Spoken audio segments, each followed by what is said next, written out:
ప్రముఖ సినీ నటి శ్రీమతి సంగీత గారి ప్రారంభించారు. IVF చికిత్సలో 25% భారీ discount, free doctor consultation, free ultrasound scan. 49 అంటే సంతానం, 49 అంటే సంతోషం. ఈ 4 రోజుల పరిస్థితి ఎలా ఉంది? మీ ఫుడ్ కానీ వాటర్ కానీ ఎలా జరగలేదు. మొదటి 1-2 రోజులు అసలు అయితే గవర్నమెంట్ తరపున అయితే ఒక్కరు కూడా రాలేదు తమ్ముడు. లోకల్లో చిన్న చిన్న కుర్రోళ్ళు, లోకల్లో ఉన్న యూత్ కొంచెం సహకరించబట్టి ముసలోళ్ళు వాళ్ళు వీళ్ళు బతికారు. కానీ అసలు 2వ రోజు 3వ రోజు దాకా అస్సలు కొంచెం కూడా పట్టించుకోవాలి. మా ఇంటి ముందు ఎన్డీఆర్ఎఫ్ అని చెప్పేసి ఓ బోట్లో తిరుగుతుంటారు. 5 వచ్చేసేసి ఊరక షోయింగ్ చేసి చూసుకొని వెళ్ళిపోవాలి. ఎందుకు వస్తున్నారు, ఎందుకు వెళ్తున్నారో తెలియదు. కేకలేస్తుంటే వాళ్ళకి అనవసరం. మొత్తం కూడా అదే వస్తున్నారు. అరే ఎదలరు ఎందుకు వస్తున్నారు మీరు? 5 వస్తారు ఒక బోటు మీద, ఎవరినన్నా ఉంటే ఒకళ్ళని ఎక్కించుకొని వెళ్తారు. వాళ్ళు 5 వచ్చి ఒక ఎక్కించుకొని వెళ్తారు. ఎన్డీఆర్ఎఫ్ చెత్త. ఎన్డీఆర్ఎఫ్ అంటే నాకు తెలియనప్పుడు అబ్బో సూపర్ అనుకున్నా. కానీ లైవ్లో ఎప్పుడైనా గుర్తుపెట్టుకోండి, స్థానికంగా ఉన్న వాళ్ళే మీడియాలో కనపడరు. కానీ అసలు సాయం అనేది స్థానికంగా కుర్రోళ్ళు కానీ స్థానికంగా ఉన్న ప్రజలు కానీ హెల్ప్ చేసుకోవడం తప్పించి, ఇదిగోండి డ్రోన్లతో ఆహారాలు, ఒక పులిహార ప్యాకెట్ పెట్టడాలు, అది చూపించడాలు, హెలికాప్టర్లో నుంచి పైనుంచి ఒక ఆహార ప్యాకెట్ చూపించేసి అది ఒక హైలైట్ చేయడాలు. మేము చూడు సాంకేతిక ఉపయోగించి పులిహార ప్యాకెట్లు అందించామనేది అంతా షోయింగ్ తప్పించండి. రియాలిటీలో అంతా కూడా సున్నానే. పాపం స్థానికంగా 3 రోజుల దాకా ఒక్కరు పట్టించుకోవాలి. ఇప్పుడు 5వ రోజు 6వ రోజు వచ్చేసి అంతా తగ్గిన తర్వాత ఇప్పుడు పట్టించుకుంటున్నారు. నా కొడుకు 5 లక్షలు మునిగిపోయింది. గవర్నమెంట్ చూద్దరు రండి వచ్చి. మేము తాడేపల్లి వెళ్ళిపోయినాం నిన్న. తమ్ముడు ఒక మాట తమ్ముడు, మాలాంటి వాళ్ళనే కాదు తమ్ముడు, వాస్తవంగా అయితే ఆ 3 రోజులు అయితే హృదయ విచారక ఘటనలు తమ్ముడు. మానవతావాదంతో ఆలోచిస్తే ఇంట్లో ఉండి నా గురించి ఆలోచించాలా. అసలు మనము కొంచెం హైట్లో ఉన్న వాళ్ళే మనకి ఎంత ఇబ్బంది జరిగితే లోతట్టు ప్రాంతం వాళ్ళు ఎంత దారుణంగా ఉన్నారు అని చెప్పేసి ముందు ఇంట్లో ఉండి నా గురించి చేర్చుకోవాలా. ఒక్కసారి మా ఇంటికి అడగరండి, మా చుట్టూ చెప్తారు నా గురించి. ఇప్పుడు మనకు ఇప్పుడు G+2 ఉంది కదా, మన ఎదురు వాళ్ళు వీళ్ళని నాకు ఆ టయాన్ అయితే ఆ నీళ్ళను చూసి పెద్దవాళ్ళు నీళ్ళ మునిగిపోవడం కాదు, ఆ నీళ్ళను చూసి ముసలి వాళ్ళు లేదు అక్కడికక్కడే కళ్ళు తేలేసి ఒక కారు మీద ఏలాడింది మా ఇంటి దగ్గర. చచ్చిపోయింది ఆమె నీళ్ళు మునిగ్గా చచ్చిపోయింది. ఆ నీళ్ళల్లోనే ఆమెను కాపాడే లోపే ఆమె చచ్చిపోయింది.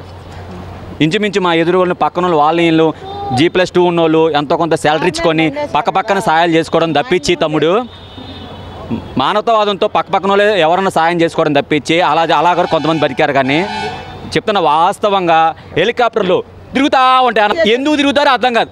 దేనికి ఉపయోగం అది? ఎన్డీఆర్ఎఫ్ బోట్లు తిరుగుతూ ఉంటాయి, ఉపయోగం లేకుండా. ఇదిగోండి అధికార యంత్రాంగాలు అనేది సున్న తప్పు తమ్ముడు. ఉద్యోగస్తులు అందరూ కూడా చెప్పేది ఉంటావా? వాస్తవంగా డబ్బులు గవర్నమెంట్ నౌకరాన్ని తప్పించి సామాన్య ప్రజలకు ఉపయోగపడింది అసలు సున్నా జరిగింది తమ్ముడు. అది చంద్రబాబు నాయుడు గారికి అంతరాత్మకు కూడా నాకు తెలిసావు. పాపం ఆయన కష్టపడి ఆయన చేయాలనుకుంటారు. నేను గవర్నమెంట్ తరపున మాట్లాడతా అసలు ఆయన మనస్ఫూర్తిగా అయితే నా యంత్రాంగం నాకు చాలా టూ మచ్ చేసిందని చెప్పేసి ఆయన అంతరాత్మక ఆయన కూడా బాధపడి ఉంటాడు.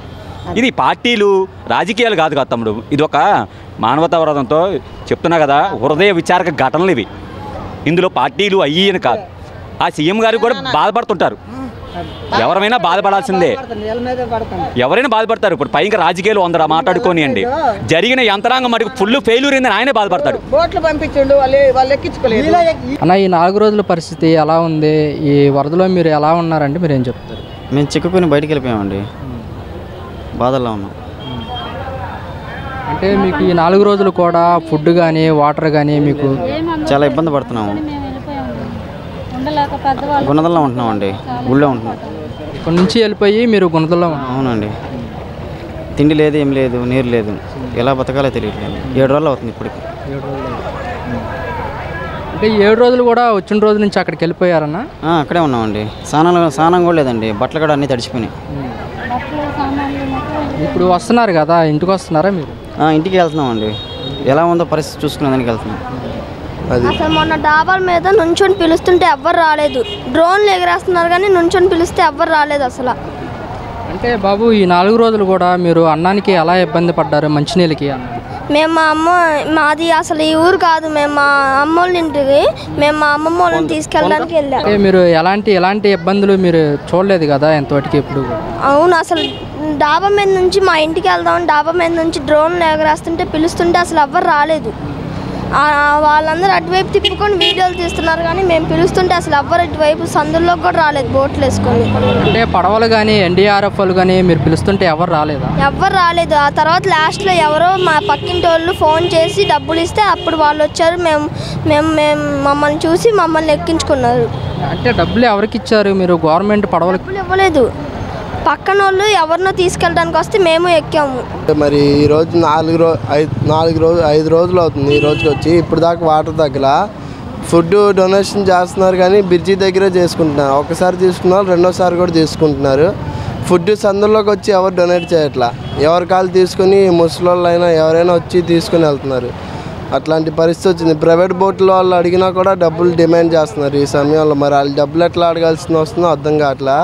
ఎన్డీఆర్ఎఫ్ వాళ్ళు అయితే వస్తున్నారు కానీ వాళ్ళు 4 వస్తున్నారు, 5గురిని 6గురిని ఎక్కించుకొని వెళ్తున్నారు కానీ ఈ మెయిన్ రోడ్ల మీదే తిరుగుతున్నారు. సందుల్లోకి ఎవరు రావట్లేదు అన్న, మెయిన్ స్ట్రీట్లలోకి రావట్లా. అట్లాగే మా అన్న వాళ్ళు అంతా మేమే ఫుడ్ తీసుకొని సందులో మాకు తెలిసిన వాళ్ళందరూ మేమే ఫుడ్ డొనేషన్ చేసుకుంటున్నాం. అట్లా ఉంది పరిస్థితి. ముసలోళ్ళు చనిపోయినా కూడా ఎవరు అసలు ఎన్డీఆర్ఎఫ్ వాళ్ళు కూడా ఎంత అడిగినా వాళ్ళు రావట్లా. వేరే వేరే ఏరియా వాళ్ళు వచ్చి వాళ్ళు డిమాండ్ చేసుకుని వాళ్ళు డబ్బులు ఇచ్చుకుని వాళ్ళు ఫుడ్ కొనుక్కొని వెళ్తున్నారు కానీ పక్కన బ్రిడ్జి పక్కన సందులో ఉన్న వాళ్ళకి ఆ గవర్నమెంట్ వాళ్ళు అసలు ఏం పంపించట్లేదు అన్న. అట్లా వచ్చింది పరిస్థితి. మరి దీనికి ఏం చేస్తారో తెలియదు. ఈ 4 రోజుల పరిస్థితి కూడా ఎలా ఉంది, ఎలా ఉన్నారంటే మీరు? 4 రోజుల పరిస్థితి ఎలా ఉంది కదే? 4 రోజుల పరిస్థితి ఎలా ఉంది? మొత్తం పవన్ బాబు వేస్ట్ ఒకటే, ఇంకేం లేదు. వాళ్ళకి చేత కాదు. ప్రభుత్వం నుంచి మనకి ఏమి రాలా. ఓన్లీ మెయిన్ రోడ్ సందులో ఒకటి రాలా. సందులో వచ్చినా సరే మాకు ఇలా మాకు కాదు, చాలామందికి ఇలా, చాలామంది చనిపోయారు కూడా. మా సందులో చనిపోయారు, లేదు, వేస్ట్. బాబాయ్ గారు మీరు ఎక్కడి నుంచి వస్తున్నారు? మాది ఇక్కడే పిఎన్టీ కాలనీ 2nd రోడ్లో ఉంటాం మేము. 3 రోజులు అవుతుంది మునిగిపోయి. నిన్న మా బంధువులు వచ్చి తీసుకెళ్లారు. హెల్ప్ చేసేవాళ్ళు మట్టుకు ఆ సందులోకి రాలే. మెయిన్ రోడ్లో హెల్ప్ చేస్తున్నారు కానీ సందులోకి వచ్చేవాళ్ళు రాలేదు. నిన్న అతి కష్టం మీద నిన్న సాయంత్రం బయటపడ్డాం. చిన్నపిల్లలు ఉన్నారు 2, తీసుకెళ్ళడానికి చాలా కష్టమైంది. వృద్ధుల్ని వాళ్ళని తీసుకెళ్ళడానికి. మొత్తం మేము 8 మెంబర్స్ ఫ్యామిలీ, మొత్తం మునిగిపోయింది అంతా. అంటే ఎలాంటి పరిస్థితి మీ వయసు కాడ నుంచి కానీ వచ్చిందా? ఎలాంటి పరిస్థితి లేదు, ఇదే ఫస్ట్ టైం, ఇదే లాస్ట్ అవ్వాలనుకోండి. అయితే గవర్నమెంట్ నుంచి కూడా ఎన్డీఆర్ఎఫ్ సిబ్బంది కానీ పడవలు కానీ వచ్చాయి, బోట్లు సదుపాయం కల్పించామని చెప్తున్నారు. ఆ బోట్ అవుట్ అయితే మేము దిగి వచ్చేద్దాం అనుకున్నప్పుడు బోట్ అవుట్ వచ్చింది. ఆ బోట్లోనే మా మిస్సెస్ని, మా అత్తగారిని వీళ్ళందరినీ తీసుకొచ్చి మేము వాటర్లో నడిచి వచ్చాం. కాదండి, 5 రోజులు కూడా ఫుడ్కి కానీ వాటర్కి కానీ మీకు ఎలా జరిగిందంటే? ఈ 3 రోజులు మట్టుకు మేమున్న 3 రోజులు మాకేం అందలేదండి. వాస్తవంగా చెప్తున్నాం కదా, ఏం అందలేదు. చర్చి మెంబర్స్ వాళ్ళు పిల్లలు ఏమైనా ఉంటే తీసుకొచ్చి ఇస్తే తప్పితే ఆ సందు కదా లోపలికి ఆ బోట్లు తిరక్క రాలేకపోయారు. అది లేకపోతే వచ్చేవాళ్ళేమో తెలియదు. దాన్ని బట్టి కొద్దిగా ఇబ్బంది పడ్డాం భోజనానికి వాటికి మట్టికి. అందించినట్టుగా అయితే గవర్నమెంట్ కూడా సప్లై చేయడం జరిగింది. పర్వాలేదు, బెటర్. 50% అందిన వాళ్ళకి అందినాయి కానీ కొన్ని రోడ్ల మీద ఇలా ఇసిరేయటం వలన కింద పడి చాలా వేస్ట్ అయింది ఫుడ్. అది తీసుకున్న వాళ్ళే తెచ్చుకొని పక్కింటి వాళ్ళకి ఇస్తే బాగుండేది. వాళ్ళు ఇవ్వకుండా దాచిపెట్టుకొని మళ్ళీ తెల్లారు మా కళ్ళ ముందే పడేసి చూసాం మేము. తెచ్చుకున్న వాళ్ళు పక్కన వాళ్ళకి 1 ప్యాకెట్ 2 ప్యాకెట్లు పాలు ఇచ్చేస్తే సరిపోద్ది. తెచ్చుకొని పెట్టుకొని తెల్లారి పొద్దున్న పాలు పాడైపోయి కింద ఇసిరేయటం మా కంటితో మేము చూసాం. అది మరి సహాయం గవర్నమెంట్ చేస్తుంది, పబ్లిక్ చేస్తుంది, అందరూ చేస్తున్నారు. అది సద్వినియోగంగా పక్కన వాళ్ళకి కూడా హెల్ప్ఫుల్గా ఉంటే బాగుండేది. కానీ పడేస్తుంటే బాధ కలిగింది మాకు. వేస్ట్గా అయిపోతుంది ఫుడ్. అంతమంది స్వచ్ఛందంగా హెల్ప్ చేస్తున్న దాన్ని పొందుకోలేకపోయిన వాళ్ళు బాధపడతారు అది చూసి. అలాంటివి కూడా చాలా జరిగినాయి మా రోడ్లో, చూసాం కళ్ళకు కట్టినట్టు. అంటే మునిగిపోయినాయి అన్న, మొత్తం మునిగిపోయినాయి అన్న, మొత్తం మునిగిపోయినాయి, ఏమీ లేవు. అందుకే బందరు వెళ్ళిపోతున్నాం. చిన్న బాబా పాప? పాప 3 నెలలు పాప. 3-4 రోజులు కరెంట్ లేదు, ఎవరు రావట్లా. అన్నీ బాగానే అందుతుంది కానీ ఎవరో బయటికి జారేయాలంటే మున్సిపాలిటీ వాళ్ళని అడిగితే వాళ్ళు పట్టించుకోవాలా. పోలీస్ ఆఫీసర్లే కొద్దిగా సాయం చేసి పంపించారు. ఎన్డీఆర్ఎఫ్ బృందాలు కానీ బోట్లు కానీ సాయంతో ఏమి సాయం చేయలేదు? బాగా సాయం చేస్తున్నారు. సాయం మాత్రం బాగానే ఉంటుంది. ఇక్లాస్ సాయం మాత్రం బాగానే ఉంది. సహాయం మాత్రం బాగానే ఉంది. కాకపోతే రవాణా కొద్దిగా ఇబ్బంది అయిపోతుంది. అది చంటి పిల్లలతో వచ్చేస్తాం, బాలింతరాలు వెనకాల ఉంది. అది అంటే ఇప్పుడు ఎక్కడికి వెళ్తున్నారు? బందరు వెళ్ళిపోతున్నాం. అక్కడ బొడవేరంతం దాకా కూడా మాకు సాయం చేయట్లేదు. ఇక్కడ వరకు చేశారు. కాకపోతే మేము ఎవరినో ఒకరు రిక్వెస్ట్ చేసుకుని ఎక్కుతుంటే 10 మంది ఎక్కుతున్నారు, వాళ్ళు గొడవలు చేసుకుంటున్నారు. దానివల్ల మమ్మల్ని ఇక్కడ దింపేశారు. మళ్ళీ ఇక్కడ నుంచి మేము నడుచుకుంటూ వెళ్ళాలి. అక్కడేమో పోలీసు వాళ్ళ హడావుడి వల్ల అక్కడ కార్లు తీసేస్తున్నారంట.